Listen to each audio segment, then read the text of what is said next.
सब आदमी जल्दी जल्दी लाइव पर जुड़ जाओ। क्या तो हम एक विशेष मुद्दा के लऽ के लाइव पर एनु फेरो पुनः। हाँ, सब आदमी के बीच में हमरा आवा पड़ी गेल।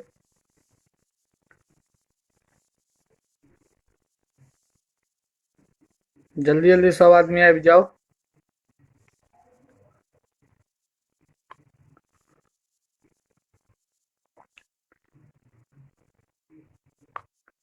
सब आदमी लाइव पर फटाफट जुड़ू और शेयर करते रहियो।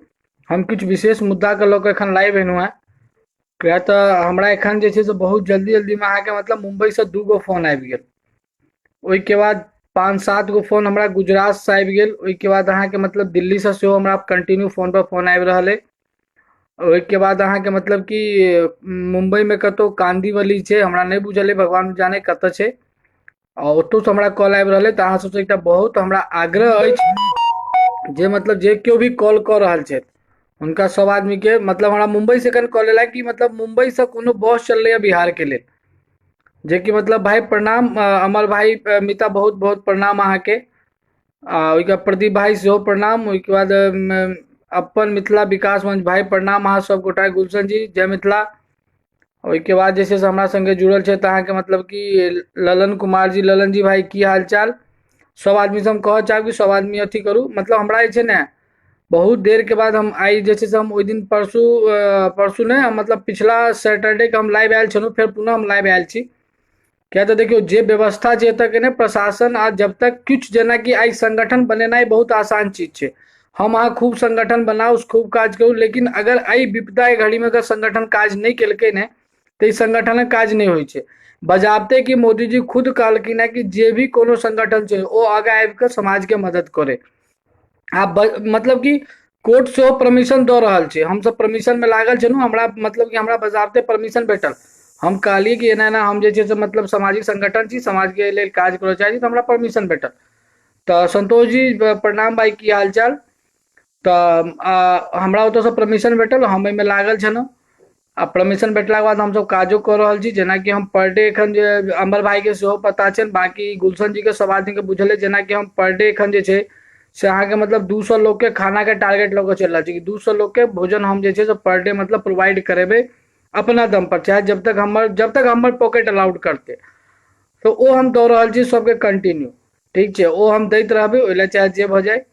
ओहिके बाद उपरांत जे छै से एखन जेना कि अमर भाई के हम देखेबे केलियनि है कि हम एखन जे छै से मतलब 150 पीस लाइफ बॉय के साबुन लऽ के एलियै 5-5 रुपया वाला। वो ओकरा सबके वितरण करबै। लेकिन हमर ई कह के कि मतलब अहाँ सब सोशल मीडिया के माध्यम से लोग के जागरूक करियो। क्या तो बहुत रास एहन लोग छै जो सोशल मीडिया के माध्यम से लोग के गुमराह कर रहल छै कि बिहार के लेल बस जा रहल छै, बम्बई के लेल बस निकललै या बम्बई से बिहार के लेल। अरे भाई अगर ई बीमारी गाम में फैल गेलै तऽ भाई समझनाइ लोग के मुश्किल भऽ जेतै। की हाल चाल, बहुत दिन के बाद जे छै से अहाँके गुरुजी देख रहल छी। की हाल चाल। ओहिके बाद जे छै अगर बिहार में बीमारी पहुंच गेलै तऽ बहुत बड़का समस्या भऽ जेतै, जे समस्या अपने सब आदमी देख रहल छियै। एहिसँ पहिले अपने सब जे छै राजनंदन भाई सेहो हमरा सब संगे जुड़ि चुकल छथि, बहुत मतलब एक्टिव छथि समाज के लेल। तऽ हुनको से हम गुजारिश करऽ चाहबनि कि मुंबई के गुलशन जी जे भी केओ छै तऽ हम हुनकर नंबर भेज दै छी। ओ हुनका 10-10 आदमी के ग्रुप दू जगह छै। ओ दुनू आदमी के हम कहलियनि कि अपन अपन आधार कार्ड के फोटो भेजू, आ जाहि जगह पर मकान में रुकल छै तऽ रूम एग्रीमेंट के फोटो हमरा भेजता, हम अहाँके शेयर कर रहल छी तुरंत कॉल कटला के बाद। विजय भाई गुड इवनिंग, क्या हाल चाल। तऽ हमरा इएह कह के मतलब जे भी केओ ई कहि रहल है कि बिहार के लेल बस जा रहल छै या ट्रक जा रहल छै, एहि लालच में नहीं पड़ू। किया तो हम देख लेलियै लारेंस रोड से सेहो बहुत बहुत गाड़ी गेलै, मतलब 3-3 हजार रुपया ओला कैब वाला के दऽ दो सब बिहार भाग रहल छै टूरिस्ट वाला गाड़ी के। ई एकटा अफरा तफरी के माहौल छै। ई मत सिर्फ जे छै सिर्फ और सिर्फ अपना सबके मतलब परेशान होबऽ के तऽ लोग के जोर छै। कोनो भी परेशान होबऽ के कारण छै, कोनो जे छै से मतलब कोनो भी आदमी मतलब अथी नहीं हो, पैनिक नहीं हो, आराम से जे जहाँ छी ततऽ सेफली रहू। परसू खुना आनंद बिहार के हाल अहाँ सब काल्हि खुना देखबे के लिए। मुंबई से हमरा फोन आबि रहल है कि हम सब एना फंसल छी ओना फंसल छी खाना के। अरे भाई 5 दिन तक बंदी के भेलियै, अहाँ सब मतलब एतेक पैसा लोग नहीं रखने छलै अपना पास जे 5 दिन भोजन कऽ सकै छै। मतलब एकटा बेवकूफ बनाबे के जरिया सेहो एकरा बुझले, लेकिन की करबै। आब ओकरा समझा के केनाहू ने केनाहू राखऽ पड़तै। तऽ ओहि के लऽ कऽ राखऽ के लेल हमरा अहाँ सबके की करऽ के छै, तो मतलब बशर्ते सोशल मीडिया पर जे मतलब कि गलत न्यूज फैलायल जा रहा है ओकरा गलत नहीं कह के ओकरा सही न्यूज फैलाओ सब आदमी मिलकर। आ एखन जे छै सब आदमी के समरह के टाइम है, तो ओहि के लऽ कऽ सब आदमी समरू। आ समरह के मतलब ई नहीं छै कि मतलब हम ई कहै छी कि मतलब अहाँ सब करियो, लेकिन जते भी सामाजिक संगठन छै अपन अपन मतलब जिम्मेवारी के एही टाइम में जिम्मेवारी के सही समय होइ छै। सब आदमी अपन अपन एहि जिम्मेवारी के समझैत आ एहि जिम्मेवारी के उठबियो। जेना आई मान लियो हम 200 परिवार के हमरा एरिया में हम अहाँ सब कहू एहि पर हम अहाँ के फोटो नहीं लाइव कऽ सकै छी, नहीं तो हम अहाँ सबके देखेबै 200 आदमी के जे छै हम पर डे खाना अपना हाथ से बना कऽ पैक कऽ कऽ ओकरा सबके खुआ रहल छी। सब शांति से छै। जे मतलब कि अहाँ के 10 टा रोटी खाइ लोग कहलिए अहाँ 3 टा रोटी में काज चलाओ जीवो के तो, आ नहीं तो ना 10 टा रोटी खा के ता ना परेशान हो। तो ताई के लऽ कऽ हम जे छै इएह अहाँ सबके कहब कि अहाँ सब जे छै से मतलब लोग के सोशल मीडिया पर जे छै से अथी करियो।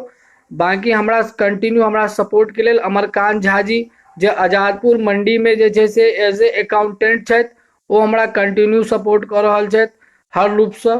यानी कि हमरा आत्मबल बढ़ा रहल छै, तऽ हमेशा हमरा ओ मतलब सराहना दै छै जैसे कि हमरा प्रोत्साहन भेटे और हम काज करै छी। ओहि के बाद नगेंद्र झा जी भाई प्रणाम अहूँ के। तो हमरा जे छै से मतलब अमरकांत भाई भऽ गेलै, विनोद राय एकटा हमर मित्र छथि, ओ हमरा मतलब कंटिन्यू एहि चीज के लेल सराहना दैत रहै छथि कि भाई अहाँ बहुत नीक काज करै छी, जाहिसँ हमरा आत्मबल बढ़ैया, हम ई काज कऽ रहल छी। ओहिके बाद एकटा विनय भैया छथि जैतपुर में, ओहो बेचारा परेशान छथि लेकिन तैयो कहै छै कि नहीं भाई अहाँ बहुत बढ़िया काज करै छी, लोग के रोकि के राखू। आ लोग के रोकनाइए एखन जे हम अहाँ अगर एक आदमी एकटा संगठन अगर ठानि लेलकै कि दिल्ली में अतेक रास संगठन छै, अगर हर संगठन ठानि लेलकै कि हम 50 आदमी 100 आदमी के भोजन के व्यवस्था करबै या हर चीज करबै, बस सिर्फ संगठन नाम देना है, संगठन नहीं हो, संगठन के जिम्मेवारी बुझियो। आई सरकार अगर ई कहलकै या कि सब संगठन मिलकर युवा संगठन मिलकर जे छै से मतलब लोग के समझाबू, तो अपने सब कऽ की रहल छी यार, ओ कऽ की रहल छियै। हम ककरो इहो नहि कहलियै एखन धरि कि भाई जे छै से हमरा फंड दिअ या किछु दिअ, नहीं कहबै ने। जब तक हमर बजट अलाउ करै छै तब तक नहीं कहबै, ओहिके बाद आवश्यकता पड़तै तऽ जरूर अहाँ सब लग रिक्वेस्ट करब।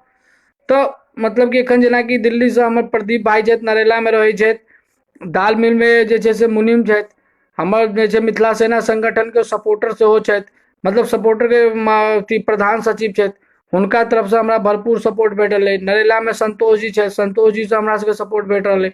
तो हम सब मिलकर ई काज कऽ रहल छियै। संतोषो जी के आश्वासन दिलियनि कि भाई अहाँ चिंता नहीं करू, जहिया हमर बजट खत्म भऽ जायत हम अहाँके कॉल करब।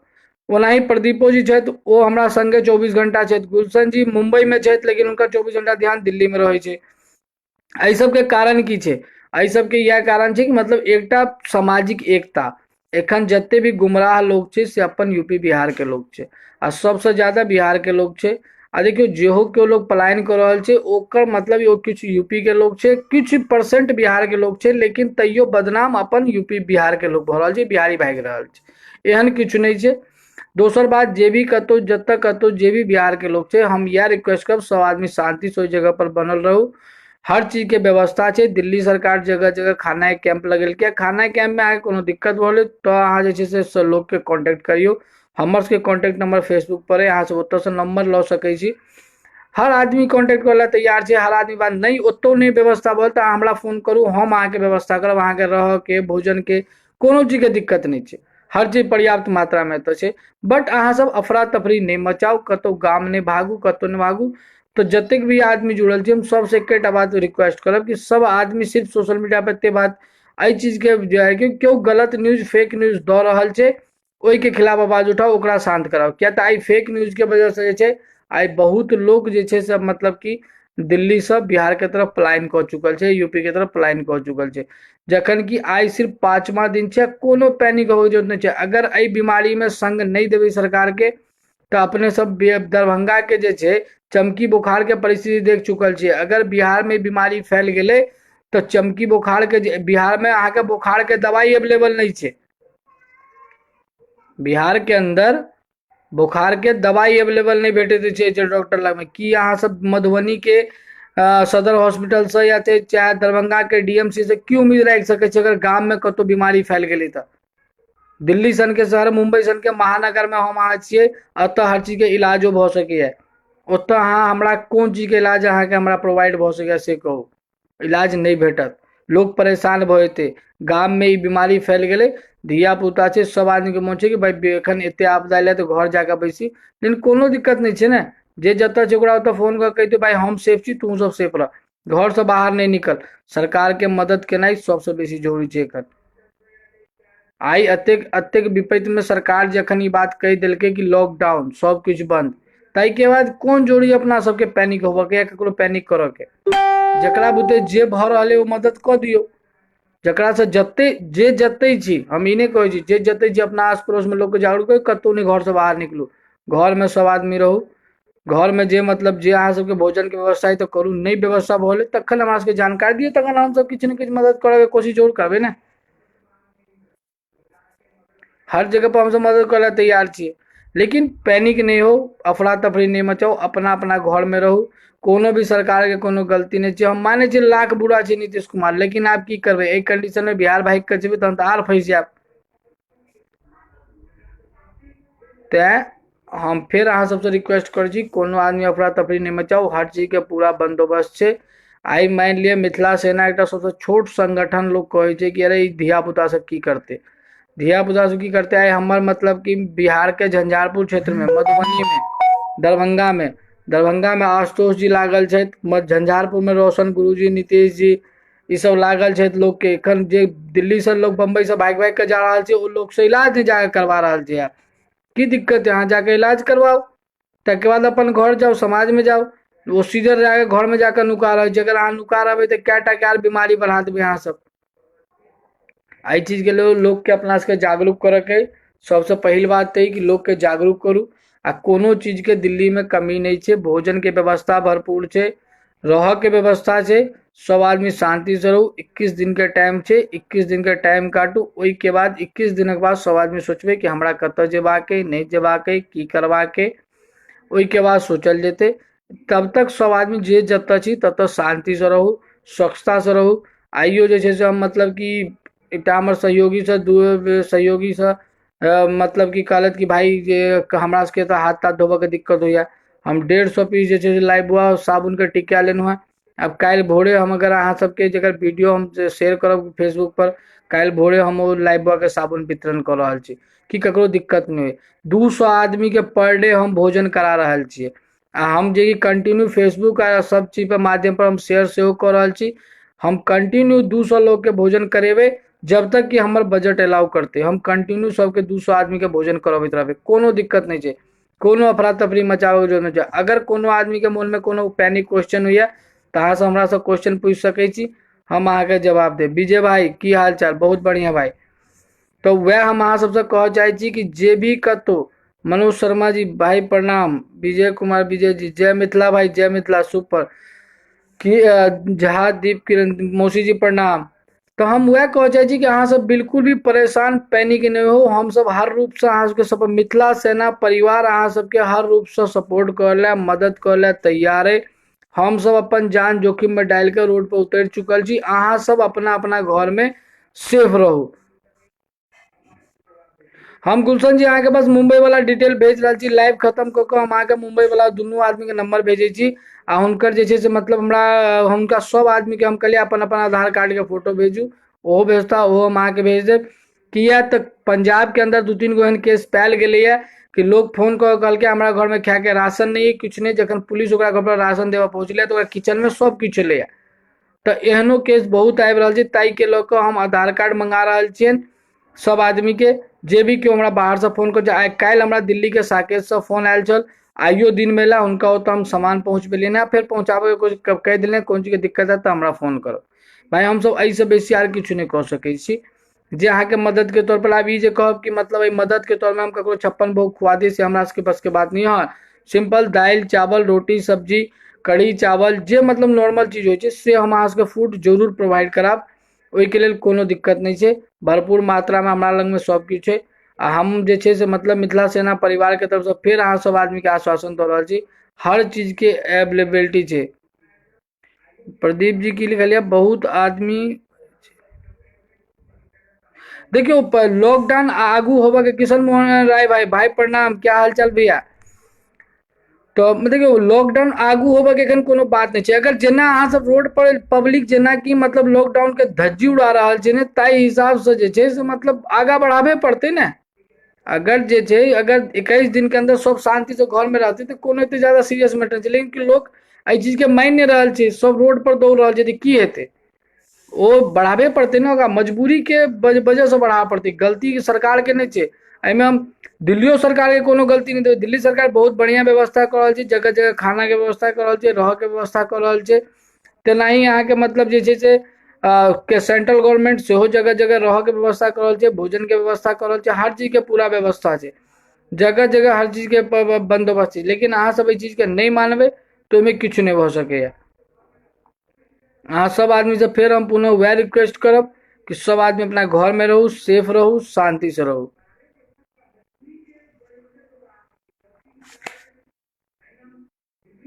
अगर कोनो आदमी के कोनो क्वेश्चन है तो हमरा से कन पूछ सकै छियै, किया तो हम जवाब दऽ देब। अगर कोनो आदमी आसपास के छी आ इहो नहीं कहब कि हम जे छै से कसम खा के बजे ककरो से मदद नहीं लेबै। कोनो आदमी अगर सक्षम छी, अगर कोई भी व्यक्ति सक्षम है, अगर मदद करना चाहता है तो भरपूर उनका स्वागत है। आइए, मैं आपको भाई ये भी नहीं कहूंगा कि मैं बांट दूंगा, आइए अपने हाथ से देखिए। बिल्कुल घर में सबको मैंने सेफली रखा हुआ है। एक या 6-7 मकान ऐसे हैं जिस मकान में एक मकान के अंदर कम से कम 200-200 कमरे हैं। मकान मालिकों ने इतना बोल दिया, मैं तारीफ करना चाहूंगा मकान मालिक का। मकान मालिक ने इतना बोल दिया कि क्या नाम है, एक हमारे यहाँ पे गली में 2-3 मकान मालिक, उन्होंने बोल दिया कि आप लोग हम अभी किराया हमको मत देना, मगर आप लोग शांति से रहो। अब यार इससे ज्यादा हम लोग मकान मालिक से क्या से वो कर रख सकते हैं कि क्या नाम है वो हमें क्या देंगे। अगला इतना मदद कर रहा है वही बहुत बड़ी बात है। तो इस चीज को हम लोग समझें, लोगों को आगे बढ़ाएं, लोगों को आगे इस चीज के लिए अप्रोच करें कि भैया अपने घरों में रहिए, शांति से रहिए, गंदगी मत फैलाइए।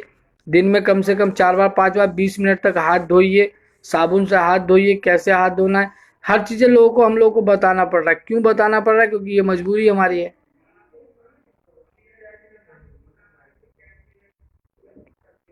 तो मैं फिर जो है कि इस चीज को यहीं पे समाप्त करूंगा आज का लाइव, क्योंकि मुझे कल की भी तैयारी करनी है। तो मैं लाइव को यहीं खत्म करूंगा, क्योंकि कल मुझे कल से दोबारा फिर कल के लिए लोगों के लिए, जो सोनू कुमार भाई, भाई क्या हाल चाल, मुझे कल की फिर से तैयारी करनी है लोगों के भोजन के लिए। मुझे इस व्यवस्था में जुटना पड़ेगा, क्योंकि मैं पूरी रात तैयारी करता हूँ, तब जाकर सुबह उन लोगों को 200 लोगों को भोजन करा पाता हूँ। क्योंकि सुबह जो है कि फिर उन लोगों को चाय पानी देना पड़ता है। मैंने बोल दिया कि जब तक लॉकडाउन है अब चाय और दोपहर का खाना मेरी तरफ से फ्री है। और मैं कोशिश में लगा हुआ हूँ कि मैं कल या परसों से उन लोगों को नाइट का भी खाने का इंतजाम करूँ। ये लोहना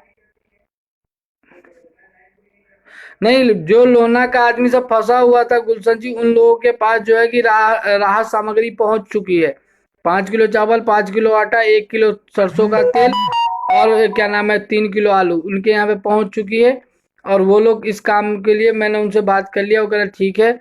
और अगर और भी चीज़ों की आवश्यकता होगी तो हम इसके लिए तत्पर हैं। वहाँ पे जो मेरे एक मित्र हैं साकेत में, उनको मैंने बोल दिया, वो कह रहे हैं कि मैं टाइम टाइम पे पहुंचाता रहूंगा, कोई दिक्कत नहीं। उनकी जिम्मेवारी मैंने एक परिवार उनको गोद दे दिया आज।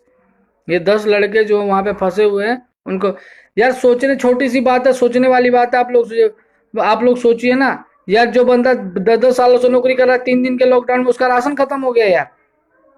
है ना पागलों वाली बातें लोग कर रहे हैं ना, ऐसी बेवकूफी वाली बातें हमारे सामने। 3 दिन के अंदर में उसका राशन खत्म हो गया। इतनी भी क्या मजबूरी आ गई? 10-10 दिन से लोग बाग जो है कि महीने दिन के लिए गांव जाते हैं, कोई दिक्कत नहीं है। अभी इधर उधर में अभी अभी एक छोटी बात बता रहा हूँ मैं आप लोगों को। अभी दिल्ली में विद्यापति समारोह होने दीजिए और देखिएगा मिथिलांचलियों का पैसा रोड पे उड़ाया जाएगा। बहुत लोगों को मेरी बातें सुनकर बुरी लगे, मुझे गुस्सा भी आता है। अविनाश भैया प्रणाम। अभी मेरी बातें लोगों को सुन के गुस्सा भी आएगा। अभी विद्यापति समारोह या छठ पूजा के अगर एक बढ़िया कलाकार को स्टेज पे मंगा जाए, साला 50,000 रुपया हम लोग फूक देते हैं। हम लोग 50,000 रुपया उस छठ पूजा में फूक देंगे। अगर अभी मोदी सरकार के चाहे किसी को अगर डोनेट करना पड़े, रोज अगर लंगर चलाना पड़े, सलूट करना चाहिए हम लोगों को, सिख समुदाय को, जो परमानेंट खाना हम लोगों को खिलाते हैं और एक रूप से चलते हैं। हम लोग के अंदर ऐसा क्या चीज है? अभी छठ पूजा जब विद्यापति समारोह आने दीजिए, देखिए कितना पैसा रोड पे लुटाया जाएगा और कोई आदमी अभी निकल के बाहर नहीं आएगा। सब एकदम दबेले है, पैसा कोना में सब चुपचाप बैठल है। वो पैसा किस काम का है? अभी समाज का आदमी सब पलायन कर रहा, भूखले मर जाएगा, उसके बाद क्या कर लीजिएगा? वो पैसा रख के क्या फायदा होगा? हम विद्यापति समारोह के नाम पे हम 4 गो कलाकार मंगा के डांस करवा लेंगे, हम ये कर लेंगे, हम क्या फायदा भैया? अगर दिखाना है ना असली दम, तो इसमें आओ, मैदान में आओ, अपने अपने क्षेत्र का जिम्मा उठाओ कि हम 200 400 500 आदमी को भोजन कराएंगे पर डे बिठा के, किसी को कहीं जाने की जरूरत नहीं है। हिम्मत दिखाइए इसमें। हर चीज का जिम्मा सरकार पे थोप दीजिए कि ये काम सरकार क्यों नहीं की, ये काम सरकार क्यों नहीं की। अरे भाई बीमारी से निकलो ना, उसके बाद सरकार से लड़ा जाएगा। बिल्कुल भाई, अपन मिथिला विकास मंच के भाई कह रहे हैं जितना पैसा मिथिलांचली के पास उतना पैसा किसी के पास नहीं है। भाई बिल्कुल आप सही कह रहे हैं यार। एगो विद्यापति समारोह करने में कम से कम 5 लाख रुपए का खर्चा, 10 लाख रुपए का खर्चा पड़ता है। हम इस मुद्दा को कई बार उठा चुके हैं। विद्यापति समारोह के नाम में दिल्ली में जो है कि पैसा लुटाया जाता है, उसको कहा नहीं जाता, वो पैसा लुटाया जाता, पानी में फेंका जाता है, पैसा फेंका जाता है पानी में। और वो करता क्या है? कुछ नहीं, 10 गो 20 गो 50 गो कलाकार मंगा लिया, 4 दिन वो उसको माला पहरा देगा। और जहां पे विद्यापति जी का डी है, विद्यापति जी ने कब कहा था कि मेरे नाम से समारोह करके आप 10 लाख रुपए कलाकार में 20 लाख रुपए भोजन में यूज कर लीजिए? किसने कब कहा था उन्होंने? अरे करना है 50 गो गरीब का मदद कर दीजिए। आपका विद्यापति जी उस लोग से भी आपको देंगे तो आपको सलाम करेंगे, आपको दुआ देंगे और आशीर्वाद देंगे। कब कहा था विद्यापति जी ने कि आप यहाँ पे रोड पे जो है कि आप जो है क्या नाम है कि पंडाल लगाइए, अब 2 4 दिन नटवाना चाहिए? किसने कहा था आप लोगों को? ये 2 2 टके कि बिहार में भी लाखों कलाकार आप लोगों से लाखों रुपए लेके जाते। कितने कलाकारों का नाम आया है कि जिसने प्रधानमंत्री राहत कोष में या मुख्यमंत्री राहत कोष में फंड दिया? एक को बाहर निकल के नहीं आएगा अभी। ये सब बरसाती मेंढक है। जैसे प्रोग्राम शुरू होगा देखिए, एक से कलाकार का लाइव पोस्ट आने लग जाएगा। मैं नाम नहीं लेना चाहता हूँ बहुत लोगों का यहाँ पे, जिनका फीस 3 3 4 4 5 5 लाख रुपया होता है। अरे समाज का ही पैसा लिए हो भाई, समाज अभी फंसा हुआ मुसीबत में, मदद करो समाज का। मैं कह रहा हूँ समाज को मत दो पैसा, किसी संगठन को पैसा मत दो यार। प्रधानमंत्री राहत कोष में पैसा जमा करो, मुख्यमंत्री को दो। बहुत लोग ऐसे ऐसे भाई बंधु हम देखते हैं सोशल मीडिया पे लिखा होता है कि नीतीश कुमार बिहार में दारू बंद कर दिए, उसका पैसा ले, अभी वो पैसा का रिन्यूअल आता होता तो बिहार में ये काम हो जाता। अरे भाई कम से कम बंदा कदम तो उठाया। बहुत बुरा है नीतीश कुमार, मैं कहता हूँ बिल्कुल ही बेकार है नीतीश कुमार। तो अभी क्या उसको बेकार बोलने से सबका इलाज हो जाएगा? या किसी को दवाई मिल जाएगा? किसी को कुछ नहीं मिलेगा। इस पे यही होना चाहिए कि अभी हम लोगों को अपने घर में शांति से बैठना चाहिए। जो लोग जान जोखिम में डाल के आप लोगों की मदद कर रहे हैं, उनको सराहना दीजिए, उनको प्रोत्साहित करिए और शांति से अपने अपने घरों में बैठिए, साफ सफाई रखिए, हाथ धोइए, रोड पे मत निकलिए, सरकार की बातों का अवहेलना मत करिए। अगर इस 21 दिन में ये मामला संभल जाता है तो कोई दिक्कत नहीं है। अगर हम लोग इसी तरीके रोड पे घूमते रहे, लोग भागते रहे, लोग आनंद विहार जैसे जैसे माहौल बनाते रहे, कोई बात नहीं भैया। 3 महीना का साला 6 महीना भी लग जाए, क्योंकि ये इंडिया है। यहाँ भी गांव में अगर ये बीमारी फैल गया तो बचना मुश्किल है। गांव में अगर फैल गया ना, इलाज होना भी नामुमकिन है। ढूंढते रहिएगा डॉक्टर, फिर गरियाते रहिएगा नीतीश बाबू को और गरियाते रहिएगा मोदी जी को, उससे कुछ नहीं होने वाला, कोई नहीं सुनेगा। अभी जब सरकार ने कदम उठा लिया है तो ठीक है ना। पप्पू यादव ने हाईवे के किनारे जितने गरीब लोग थे उन सबको 500 रुपए 500 देकर, कम से कम 200 आदमी थे। अरे भैया 500 रुपए देना बहुत गलती था। काहे दिए 500? उन सबको गाड़ी में भर के ला के किसी सेंटर में एक जगह बिठाते हैं तो कहते तुम लोग यहाँ रहो, तुम लोगों को यहाँ खाना पीना यही जंगल में है ना, जंगल पे ही देंगे तुम लोगों को। वो काम हम मानते। 500 रुपए देते, उसको खर्चा पानी मिले, फिर वो आगे की तरफ चलता रहेगा। क्या हो गया उससे? कोई काम होने वाला है उससे? काम वो है, अभी सिर्फ एक ही काम है, जो जहां है वहीं उसको ब्लॉक कर दीजिए, उससे आगे मत निकलने दीजिए। आपके सामने से कोई बैग टांग के निकल रहा है, रोड पे कोई ऐसे खाली घूम रहा, भाई क्यों घूम रहे हो? क्या दिक्कत है? खाना नहीं खाए हो, खाना खाओ। नहीं खाए हो, अपने घर में जाके बैठो। खाना पीना खाए हो, अपने घर में जाके बैठो। जरूरत क्या है लोगों को रोड पे खामखा घूमने की? और हर जिला वाला अगर अपना अपना जिम्मेवारी उठा लेना तो कोई दिक्कत ही नहीं आएगी।